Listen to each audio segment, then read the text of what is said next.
rise in body and or spirit for our opening hymn, For All That Is Our Life.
Good morning and welcome. I guess it's coming in okay. My name's Becky Bogert, and I'm a proud member of your Board of Trustees serving you. We want to extend a warm welcome this morning to all visitors, both on campus and online. And we're welcome to any of our events. And we also hope that you will join us afterwards for coffee, and we want to get to know you better. And they're also, for visitors, want to find out more about Unitarian Universalism, just register on our virtual guest book. And if you're here, there's a place at the membership table to sign if you want to begin to explore who we are. And then we also have a few brief reminders, and they're going to be brief because the big announcement's coming after me. Don't forget to check your insert. The sign up for the Thanksgiving potluck is today, is the deadline. So if you are interested, make sure you get signed up today outside. And also, there's the Rainbow Alliance potluck right after this in the Reeb room. All are welcome who are LGBTQ plus or allies. And of course you didn't know about this, so if you didn't bring any food, there's always plenty of food. So join out there. And Mary Lou is sitting here, and Nadine Schwab I saw come in. They're both the new leaders, so thank you. And just one last thing, the get-together dinners are back. And the sign-up sheet is going to be out in the courtyard after the service. Or you can sign up online. So now, our big announcement, Terry. Oh, careful. Thank you, Becky. Let's see here. I'm Terry Holsinger, the chair of the BidFest team. I want to thank everyone who participated and made possible the 2025 BidFest. Every year I go into it with, oh my God, how are we going to ever do this? And you guys really came through this year. Next slide. Okay, we were challenged, or I was challenged to make this BidFest the most fun you've had all year. Did we do it? Yes. Okay, great. Glad to hear that.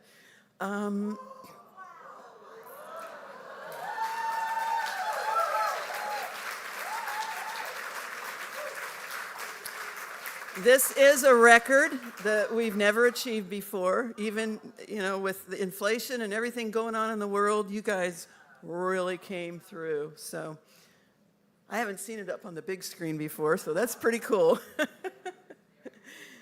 Thanks. Next slide then, thank you. I can't tell you how much this amazing team worked and the innumerable volunteers.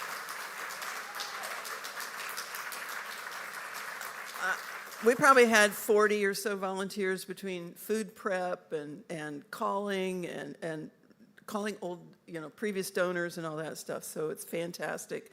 I just love our team, Scott and Vicky, Cindy, Ava, and the innumerable volunteers. Next.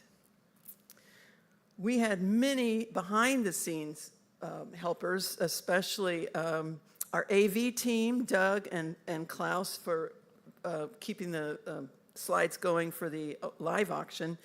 And then also Ann, Allison, Lisa, Catherine, Reverend Jay. And we just couldn't do it without the cooperation of everyone in the congregation. Let's see. Let's go to the next slide, thank you. We want to thank, these are some impressive numbers, don't you think? Vicky and Cindy and their team served 225 lunches. That's amazing. We had 135 items donated, 233 tickets sold, and 50-some volunteers. So it was simply amazing. It takes a village. I don't know if you can see it there, but it takes a village, and boy, did this village really come together. The numbers are amazing. Thanks, everyone. Our team is in the courtyard next to the Reeb room. So for anyone that still has an outstanding balance or invoice or a question, we take checks, cash, and credit cards. So that's the mundane part of the Bid Fest. I hope you all have wonderful dinners, events, parties, services, whatever else you bid on and won. Thank you so much.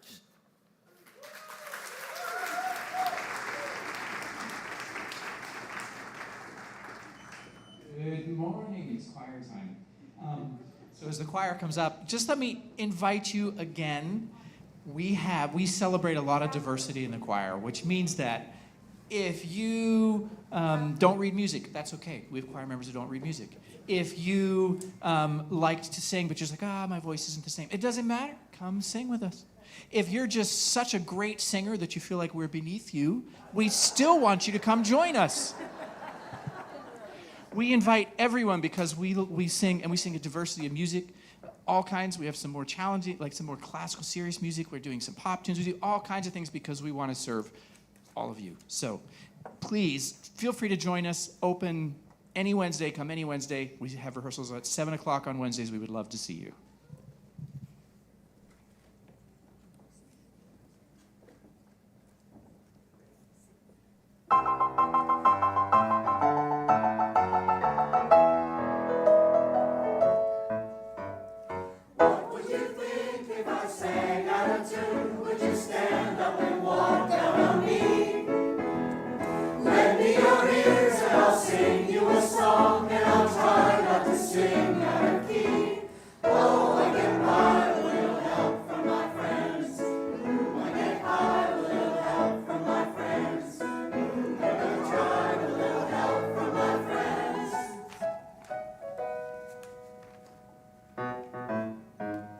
What do I do when my love is away? Does it worry you to be alone? How do you feel by the end of the day? Are you sad because you're on your own? No, I get by with a little help from my friends. I get by with a little help from my friends. I'm gonna try with a little help from my friends. Do you need anybody? I need some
Good morning. I am Reverend J. Wolin, the minister at the Unitarian Universalists of Sarasota. And I just want you to know, when we talk about getting high with our friends, we are talking about a spiritual high.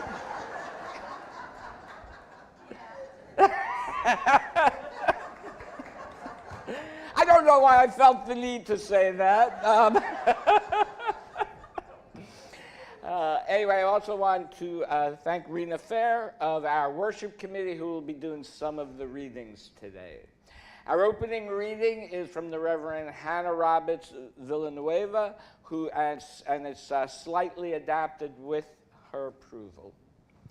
Before we get too tired of our families, of turkey, of traveling, of casseroles and conflict, before we get too tired of all of that, we pause here now.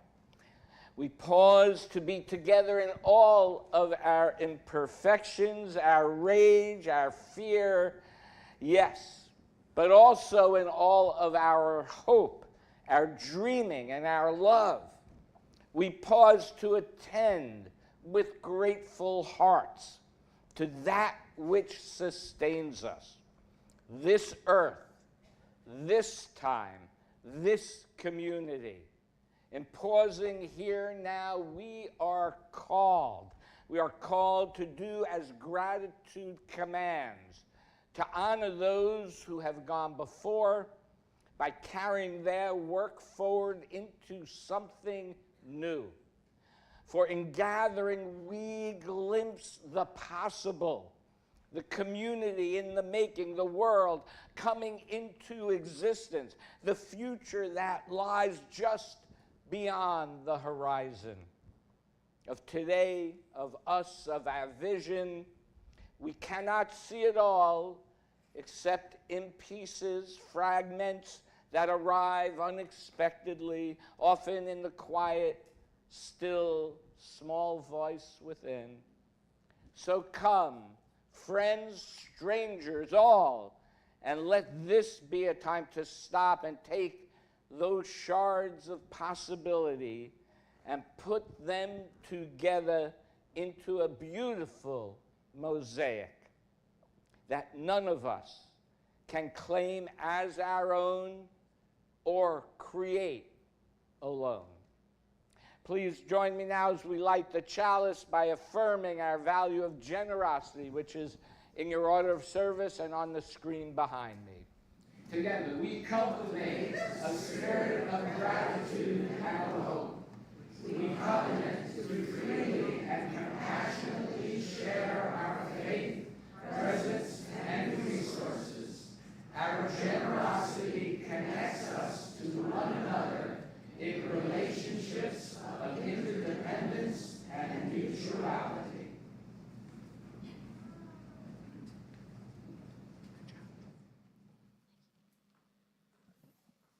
Good morning, everyone. I wanted to thank Titan for lighting our chalice today, and he is also going to help read our story. Today's story is A Perfectly Messed Up Story, written by Patrick McDonald. This is Louie's story. Once upon a time, little Louie was skipping merrily along. Tra-la-la-la-la, he sang. For in his heart, Louie knew everything was just... Hey, hold on. What's that? A jelly stain? How did that get there? This isn't right. Who would eat a jelly sandwich while reading my story? Plop. Jelly and peanut butter? Ugh, the chunky kind. Hey, hey, hey. Somebody's fingerprints are all over this. Oh no, what next? Orange juice?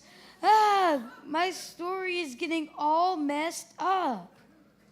We need to show some respect here. Stories are important. They teach us stuff and they inspire us. Now, can I please get on with my story? Thank you. Okay, from the top. Once upon a time, little Louie went skipping merrily along. Tra la la la la. What? You've got to be kidding me. This is awful. Quick, get a paper towel. Rub, rub, rub. Careful. Rub, rub, rub. Careful. Rub, rub. Ah! This is the worst thing ever. What am I going to do? Once upon a time, Stop. Forget it. My story is ruined. It's all over. I'm just in a messy old book that will end up in some garage sale. A book no one will ever want, read, or love. I give up. Go on without me. this is Louie's story. Who cares? Once upon a time, little Louie went skipping merrily along. La la la la la la la, he sang. Oh, life was so much simpler back then. For in his heart, Louie knew everything was just What? Just what? fine. Wow, everything is fine. I'm still here.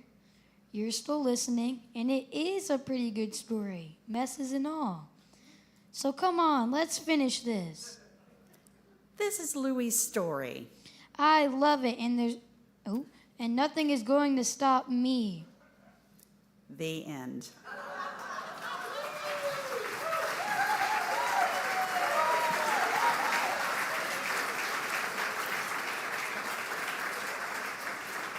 So, remember as we head into being with family and friends that we don't see often over this holiday period, your story is your own, no matter if people drop stuff in it or all over it, or if they try to change the narrative by just scribbling all over it. You are just fine, and everything will all be fine. Just show love and grace to all, even those who make it difficult. Your season might actually be more enjoyable. So I now invite all the children and youth to join the teachers in the classrooms to hear about Native American wisdom. Thank you.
Namaste.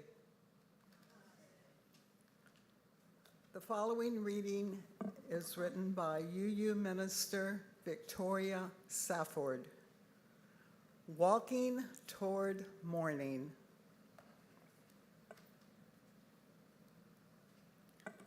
Every morning, every day, we leave our houses not knowing if it will be for the last time, and we decide what we will take with us, what we'll carry. How much integrity, how much truth-telling, how much compassion, in case someone along the way may need some.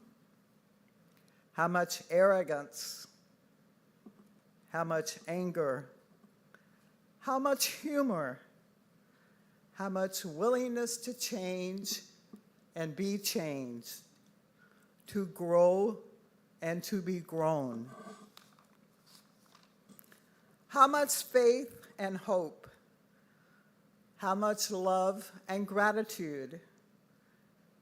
You pack these with your lunch and medications, your date book, and your papers.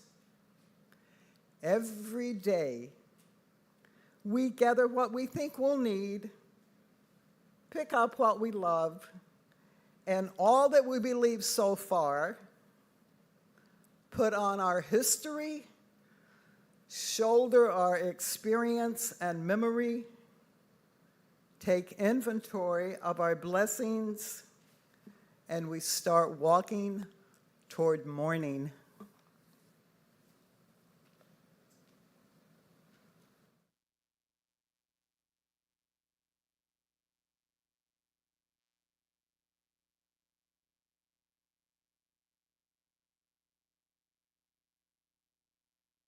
For some of our family here, we've had 3 people who have died.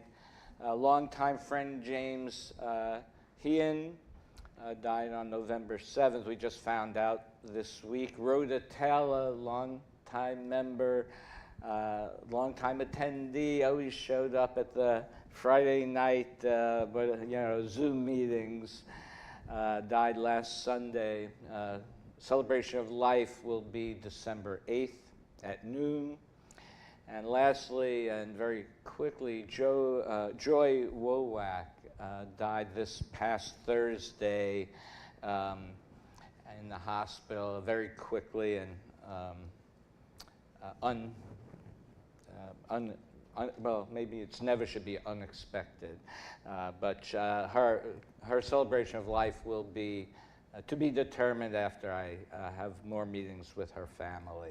And we'll also probably have something at the location where she lived. But let us be a reminder of what we pack and how we act in the world, and remember to be grateful for every day that we have. And as we go into a time of silence, I invite you to contemplate the things that you will be grateful for as you head into this holiday season.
November, the entire month, is devoted to Native American heritage.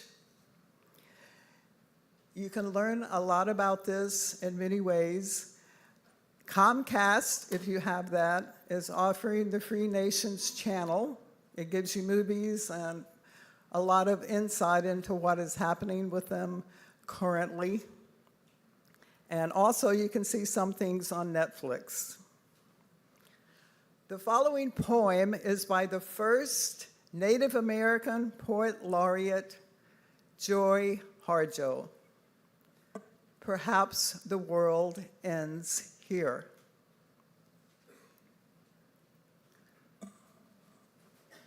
The world begins at the kitchen table. No matter what, we must eat to live. The gifts of earth are brought and prepared, set on the table. So it has been since creation, and it will go on. We chase chickens or dogs away from it. Babies' teeth at the corners. They scrape their knees under it. It is here that children are given instructions on what it means to be human. We make men at it. We make women. At this table, we gossip, recall enemies, and the ghost of lovers. Our dreams drink coffee with us as they put their arms around our children. They laugh with us at our poor fallen down sleeves, and as we put ourselves back together once again at the table. This table has been a house in the rain, an umbrella in the sun. Wars have begun and ended at this table. It is a place to hide in the shadow of terror, a place to celebrate the terrible victory. We have given birth on this table and have prepared our parents for burial here. At this table, we sing with joy, with sorrow. We pray of suffering and remorse. We give thanks. Perhaps the world will end at the kitchen table while we are laughing and crying, eating of the last sweet bite.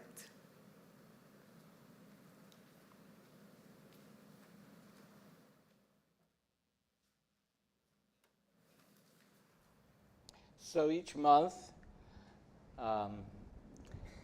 we share our plate with our offering with an organization. Think about plate, think about all we eat at the table. It makes me very hungry right now. And so this month, our social justice team has chosen the Coalition of Immokalee Workers, CIW, so 100% that you give today will go to the Coalition of Immokalee Workers. And we have Giselle and Leo here. Where are you, Giselle? Come on up to give you just a short introduction about what they do.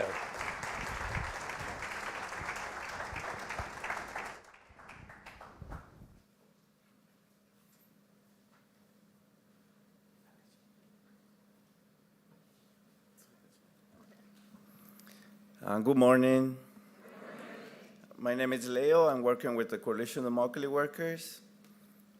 Good morning. My name is Giselle. I'm also a staff member with the Coalition of Immokalee Workers. Muchas gracias por todo. Thank you for everything que han apoyado la coalición por años. Gracias por apoyar la coalición. Thank you so much for supporting the coalition that you've given throughout the years. Y nosotros seguimos todavía, especialmente Ahorita ocupamos el apoyo de ustedes, básicamente con el ambiente que se vive políticamente. And we still continue to need your support, especially now during these times as we look around at the political environment that we're in. Hemos creado un programa de comida justa donde hoy tenemos 52 ranchos de diferentes vegetales a nivel nacional donde protegemos los derechos de los trabajadores. Our Fair Food program has grown over the last few years, and today we have 52 participating farms that are based nationwide and grow different types of fruits and vegetables. Y lo único que pedimos básicamente es proteger sin cero tolerancia de esclavitud moderna, a cero de acoso o discriminación en género.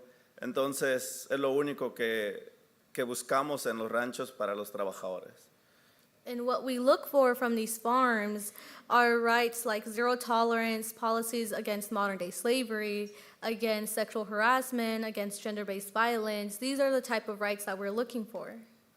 Y pues últimamente nuestra comunidad ha sido atacada, lo que es Immokalee, y tenemos que protegernos. And recently, our community in Immokalee has been attacked, and we need to protect ourselves. Hoy en día muchos trabajadores tal vez no hay suficiente trabajo o tienen miedo y nosotros una manera que vamos a apoyar, tenemos una pequeña cooperativa como una tienda y ese precio lo estamos bajando para seguir vendiendo a los trabajadores. So our community, there's a lot of folks who aren't able to work out of fear or aren't being paid sufficiently. And so what we're doing at the coalition is we have a small cooperative that we run, and we are working on expanding it and lowering prices so the community can come in and buy what they need.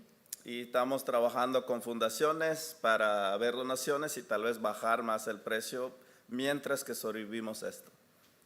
And we're trying our best to look for foundations to help support us so we can lower prices even more and continue on with this work.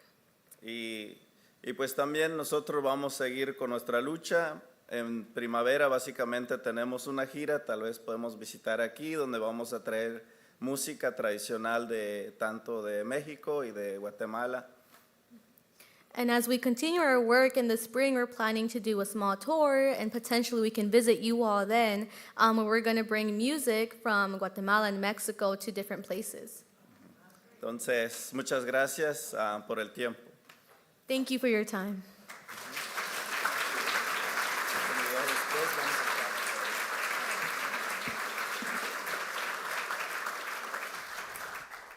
So I just want to say, I don't normally ever comment on our Share the Plate recipient, but I do want to say it must be 20 years ago that I went down as part of my seminary work to train with the Coalition of Immokalee Workers, and that training was foundational to my understanding of what justice is and how to work with partners in community. So I strongly, strongly support this. Please be as generous as you can. Let this sacred time begin.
from Genesis chapter 4.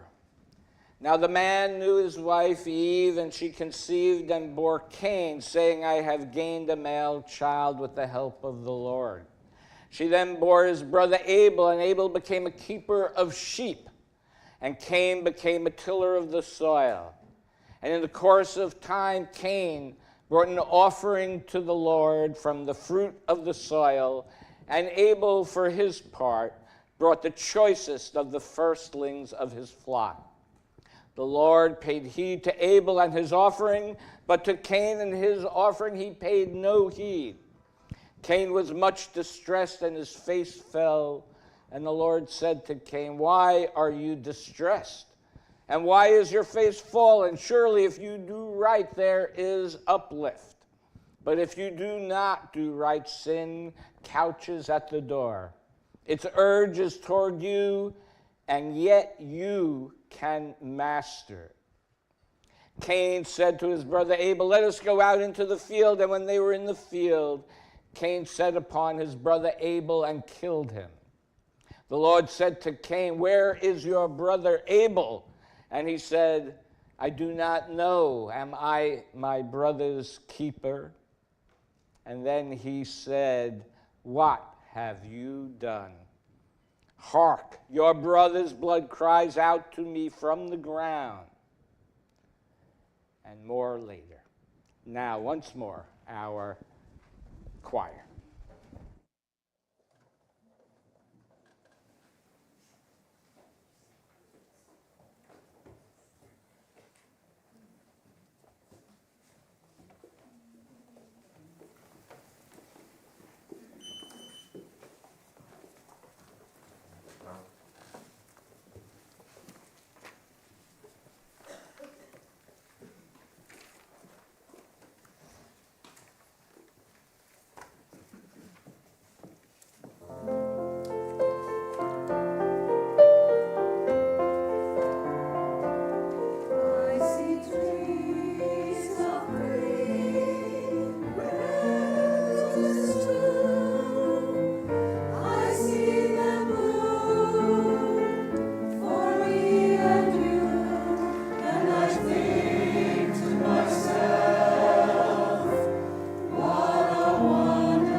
So one of the most well-attended holidays in my family was Thanksgiving when I was growing up. And on Thanksgiving, of course, you'd have the traditional ritual foods of turkey, stuffing, mashed potatoes, cranberry.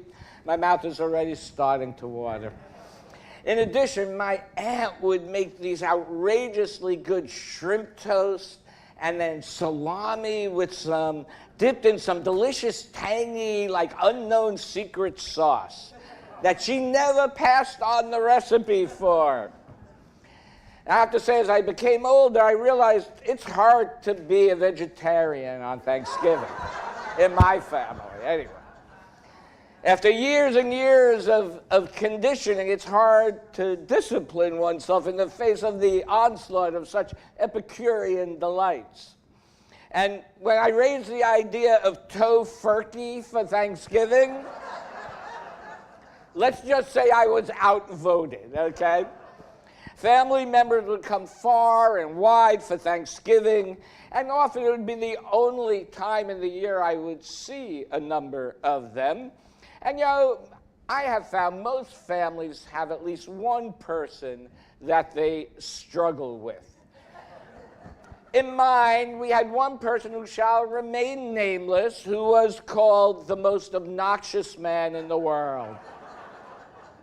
He was the type of person that would read all the answers to the Trivial Pursuit cards before you play them. Yeah, right? Right. Or he would come in and boast about beating one of the 5-year-olds in 7 moves in chess. Right. And then one Thanksgiving, the most obnoxious man in the world came in and changed the channel on the TV where all the children were watching something. Well, one of the middle-aged school children, who also shall remain nameless, accidentally dropped a hot cup of coffee on this person's lap right after that. And we still talk about that every year. Because it was something we all had wanted to do, but just hadn't done. And when family members get together, we all sort of fall into our old patterns we've had after a lifetime of conditioning. You know, I've accomplished many things in the years, my years on this earth, having quite diverse experiences with diverse people. And yet when I gather with my family, I am still the baby of the family who couldn't possibly know anything. And every year they still repeat the story of when I was a child and my siblings locked me in a doghouse and they rigged it to hit me with a brick if I came out. And so retelling this story each year, now I make it my own story, and I now credit it as my impetus for my lifelong struggle for justice of the oppressed. And yes, I did go out, and yes, the brick did hit me on the head, and yes, I made them pay for that for a long time. But as I grow older, I started to wonder, what really are these rituals doing? Right? Why do we repeat the same stories, the same roles, the same foods year after year? And as I thought about this, surprisingly to myself, which is why, you know, sermon writing is very mysterious, I found my answer in the biblical story of Cain and Abel, which you heard a portion of earlier. Maybe it was because I was preparing for my Jewish scriptures class that I am teaching today at 3 o'clock on Zoom, by the way. Nothing bad about a plug. But often after reading the story of Cain and Abel, there is a quick moral conclusion that Cain's jealousy, hatred, and envy is what is evil. Yet I found a lot more depth and complexity to this story, just as there is depth and complexity in our lives. Not that I condone the action of Cain, but in some ways I do think Cain gets a bad rap. Imagine his family being exiled from God's presence, and here he is, the first person to ever make an offering to God. Doesn't say anybody asked him to do this. He just does. And I sense he wants to find reconcilement with God for his family. He makes an offering of grapes and vegetables that were not acceptable to God. Now, it's at this part of the story that first made the connection to Thanksgiving for me. Cain, the vegetarian, trying to introduce healthier food into everybody's diet and being rejected. Abel then brought his offering of meat for God, which in the story God approves of. Now, this is the first of many biblical motifs of God preferring the younger or youngest child in a family, something, being the youngest child, I always remind my siblings about. But I am trying to imagine how Cain and Abel interacted after this event before Cain killed Abel. You know, it appears that Abel is just trying to one-up Cain, as is noted, bringing the choicest of offerings. I imagine, knowing how siblings act towards each other, I imagine Abel was boastful of God accepting his offering and not Cain's. You know, we imagine Abel to be some sweet innocent in all of this, but we really have no way of knowing if Abel did anything to provoke Cain. Now, my question is, why did God choose Abel's offering over Cain's? Does God have some culpability in this murder? Now, maybe this is just an older version of the farmer versus the cattleman story that's been told throughout history. Maybe it was an overarching story of why a people became nomadic people and not farmers. It was just in the previous chapter that God had sent the family out of Eden, out of the garden, specifically with the order to till the soil. And I imagine Cain thought, you told us to till the soil, and now you reject what I've grown. And God senses Cain's dejection and anger, right? This was not a happy Thanksgiving meal.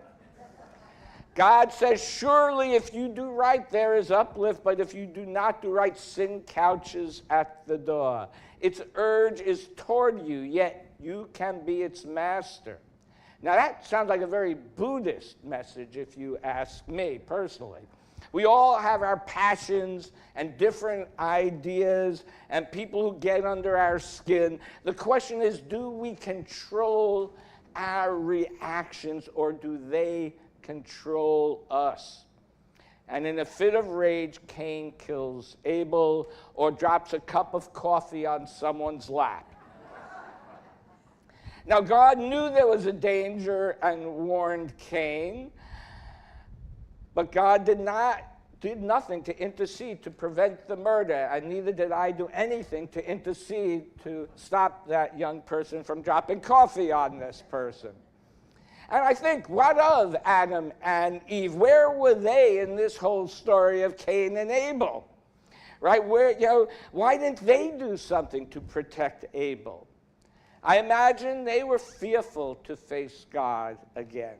I imagine after struggling to build a life after Eden, they were fearful to challenge the power structures they lived within.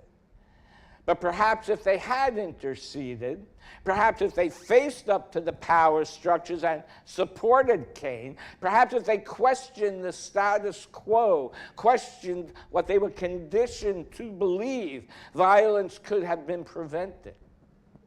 That, for me, is one of the morals of the story. God does not intercede only in so much as we intercede. We need to overcome our fears and break our conditioning that we have had through our lives, to see our lives from our own perspective, not as someone's brother or sister or son or parent, or to follow society's expectations, but to determine how we want to be in the world and to accept the consequences of our actions. This story is trying to reconcile, I think, to people why bad things happen. Sometimes due to reasons we cannot control. I think the name of Abel in and of itself points to this. In Hebrew, the word Abel is the same word as futility, meaning sometimes it doesn't matter what we do. It doesn't matter how hard you work. It doesn't matter how good your offering is. Sometimes bad things will happen.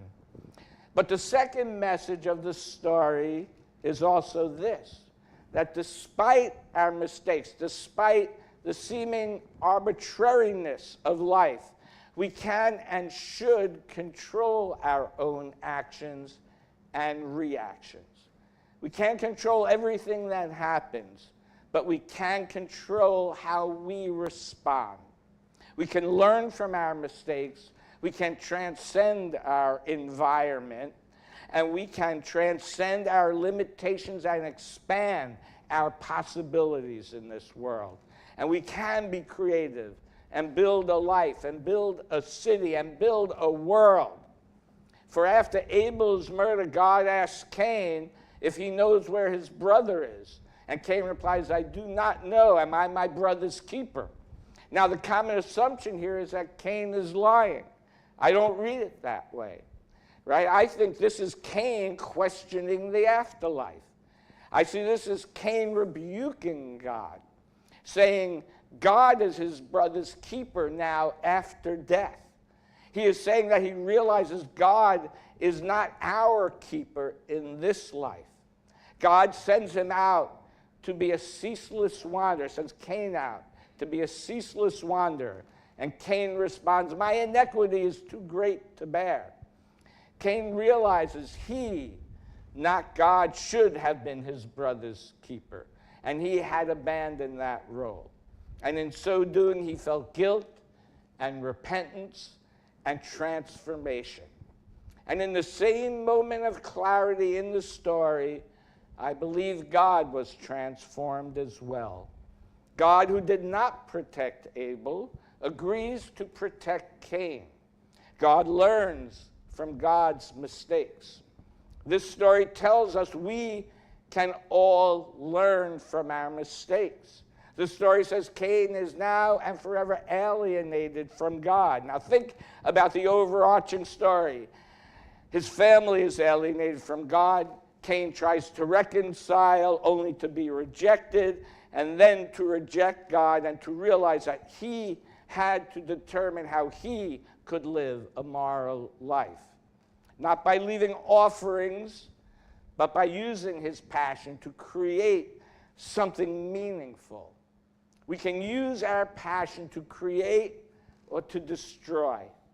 Ask yourself, with each action that you are taking, are you creating something or are you destroying something? I would call Cain the first humanist. The Midrash stories say, and Midrash are stories that rabbis make up about in between the stories of the Bible, what's written. And he goes on to be a builder of great cities, Cain does, the creator of the first civilization and the arts. There are some who believe the mark of Cain is a symbol of sin. However, it's clear to me from this story that it is a mark of protection. And I would say this is a mark of awareness, an awareness which allows us to find our way in the wilderness, an awareness that allows us to tame and direct our passions, an awareness that we have to make our own garden, and we have the power to do so. We just have to choose to do so.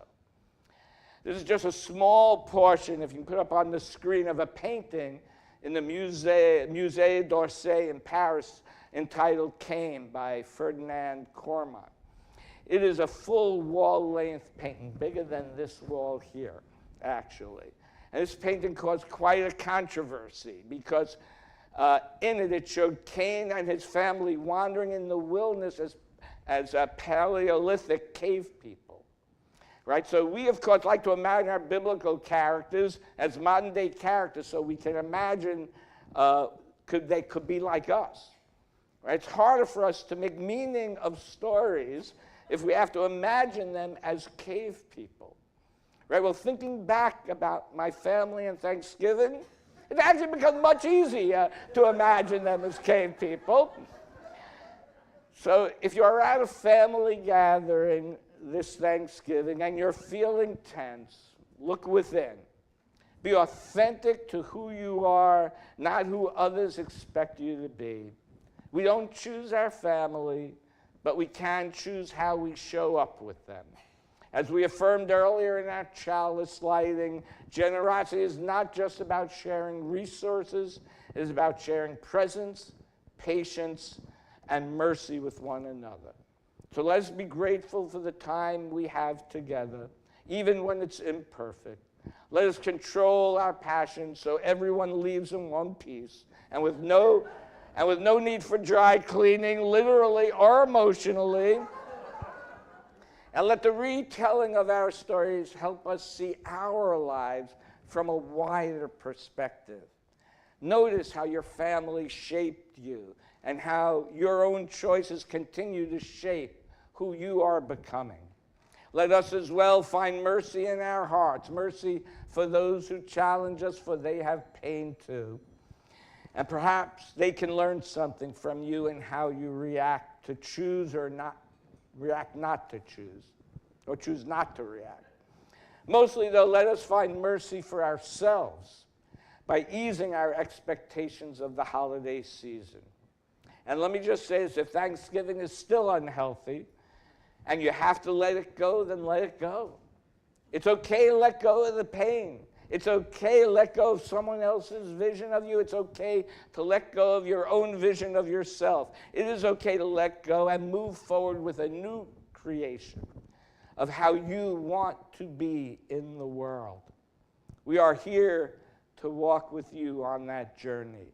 And you're always welcome here, including literally on Thanksgiving, where we have a potluck Thanksgiving here on Thanksgiving Day. So you can be here with your fellow members if you have no one else to be with. You are never alone. May it be so. Please rise in body and or spirit for our closing hymn, number 67. We sing now together.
Safe travels to be with others, whether near or far. May we have safe travels on our religious journey, whether near or far. May we show mercy for others as well as ourselves.